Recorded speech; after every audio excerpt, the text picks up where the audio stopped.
society.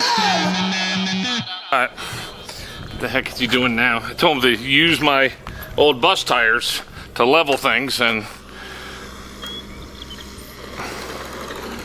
well, that's what he's doing. I think. You watch, he's always got to push everything, you know? Well, that's not bad right there.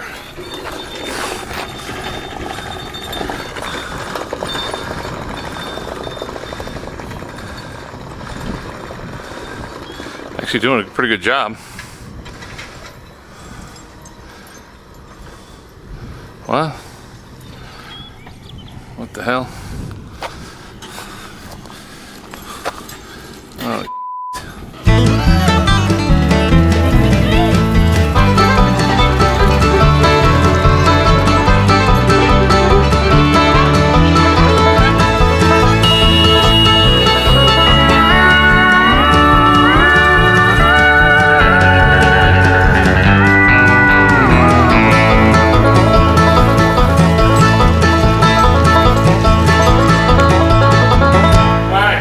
good news. We got a free pig. Good news is that it won't cost anything, and it's about 200 pounds. And let's see, pig dresses out about 60-65%. So that's about 120 pounds of pork. That's good news. The bad news is his name is Chester, and he's alive, and he's over at the neighbors. So, and they need to get rid of him. I don't know how intimate, or how, you know, what kind of, if he's part of the family or whatever. So I don't know if we got to take him somewhere else. But anyway, we got a gun. We're going to shoot him. We've done this a few times before, and we're going to load up the freezer with meat. So, piggy, piggy, piggy. So I don't know who owns a pig. I don't know the pig's name. I don't know if he's a Scorpio or a Pisces, what kind of pig it is. But we're about to find out and get the pig. Pig's over there. He said go to the old office and show me the pig. Alright. We're coming in. Coming in the pig pen.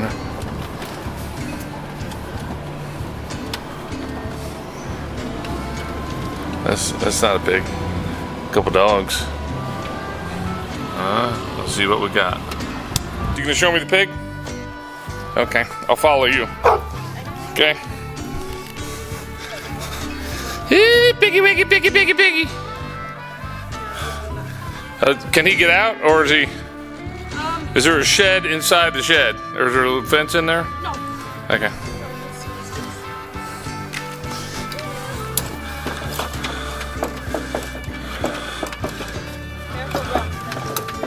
I can't.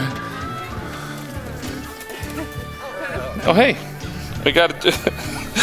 He's got chickens riding on him. Yep. And he's friendly. Oh, he's pretty friendly. Yeah. Oh. He was a pet pig? Yeah, he was. Yeah. He got a little aggressive. Oh. Well, as aggressive as he is. Yeah. I mean, he started jumping on people. And Oh. I mean, he's good with kids. I mean, he's got chickens riding on his backs, you know, so that's pretty friendly. Yeah. You know.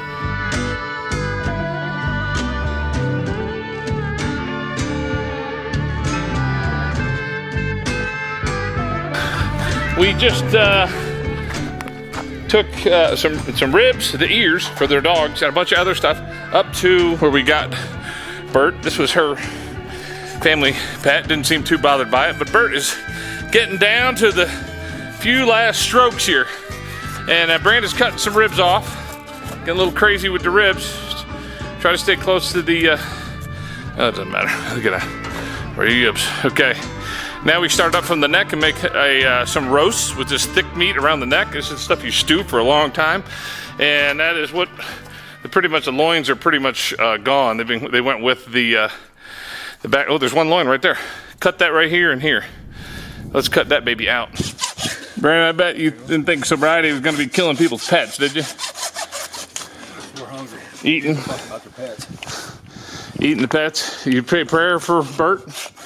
You did? Good.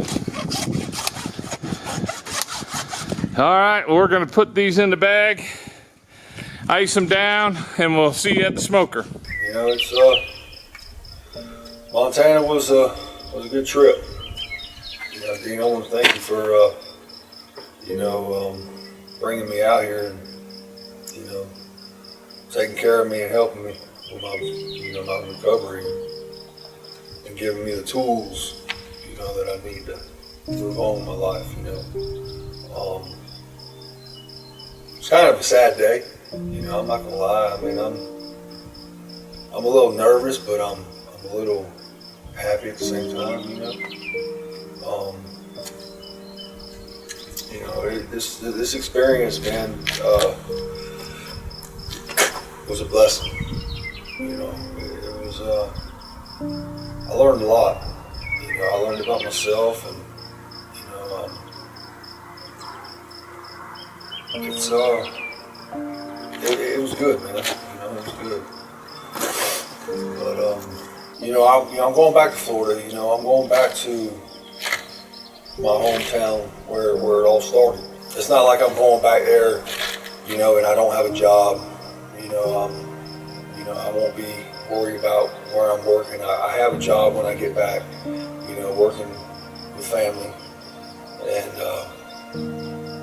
so that's a plus, so I'm not worried about that, and keep my in line. The sky's the limit from here. It's just how I want to pursue it and keep going in the right direction. Because I don't want to go backwards. Yeah, when I was out there using and doing dumb shit, I died twice, and since I've been up here in Montana, I've been thinking back, how many lives do I get? How many chances do I get to, be the man I need to be? I got a better relationship with my son. My son, he's happy for me. He told me the other day, he says, Dad, I'm proud of you. And that killed me, because before, I didn't care about nobody but myself, but today I don't have to be like that. I got goals, and I got, my priorities in line that I think of that I'm doing, I just, I know every day is going to be a battle. Every day is going to be a challenge, but I think, I got numbers, and I got people I can call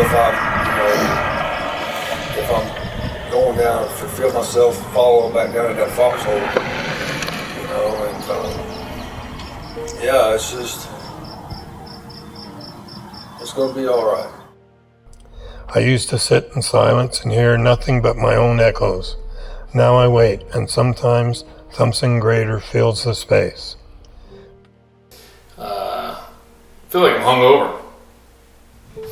I haven't had any alcohol or drugs in 33 years, something like that, 34 years. But I'm a little worn out today because I've been doing the physical labor. And yesterday Brandon left. He'd been at my hip for a long time, and oh my God, the boy's got to learn to take care of himself.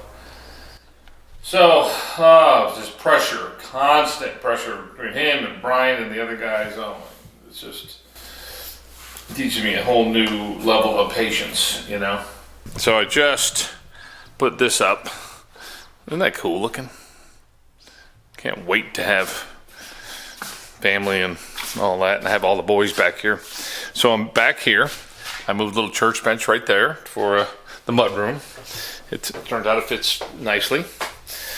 And I'm going to take the nubs off of this thing. It's really sharp. It's for hanging elk meat and that kind of stuff in a cooler. So, and then I'm going to use that in the corner as I'll hang it by a chain. Use that as hats and gloves and all that. And then I love the kind of that deal.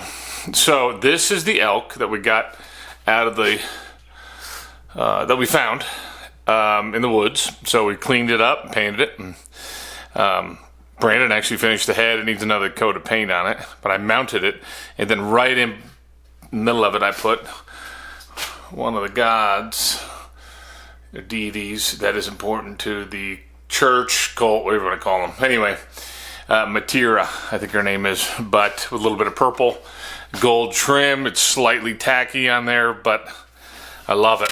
All right, I just checked on the boys. Everybody seems to be doing okay. And just made a deal to sell the Prowler, since we don't need it anymore, to a fella who happened to be in recovery at Yellowstone. So we're hauling the Prowler. We put half the money down. We're going to go get the other half today.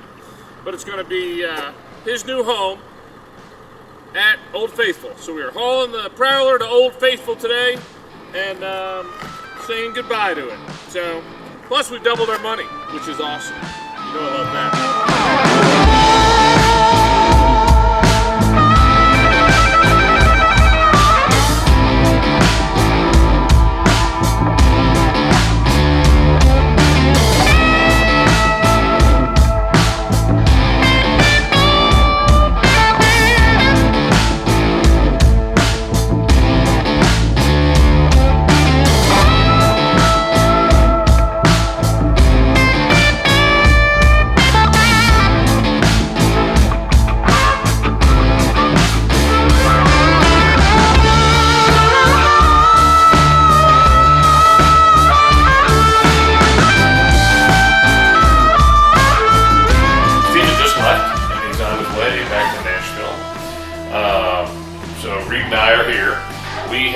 Been delayed with our project here, essentially because we were missing 2 couplers. They were lost on the way here. There was a hole in the box. I think they fell out. Anyway, it just sent us 2 new ones. The unit was slightly damaged, so we think it's going to be okay, but we're going to try it out today. It's working. So our redneck DIY, is that right, DIY? Yeah. Our redneck do-it-yourself AC mini split in the old bunker, the food bunker out of the kitchen is working. So we've got all the lines in, the air's blowing, we got the unit down there, it came damaged, but you know, it is running smooth and it's blowing air out. And we are celebrating by eating a half a gallon ice cream. And there is Reed's portion right there, or what's left. That's about a quart. I told him I was going to send a picture of this to his doctor. Anyway, mission accomplished. What a long, crazy trip it's been. Well, that does it for the summer of 2023, and that also concludes step 10 if you're following along with the lesson plans. But don't worry, there's so much more chaos coming because we got people like Daniel and Mike and Dean and Reed and Moses, and they're all coming to help you work through step 11. Check it out on the next season. Montana Society!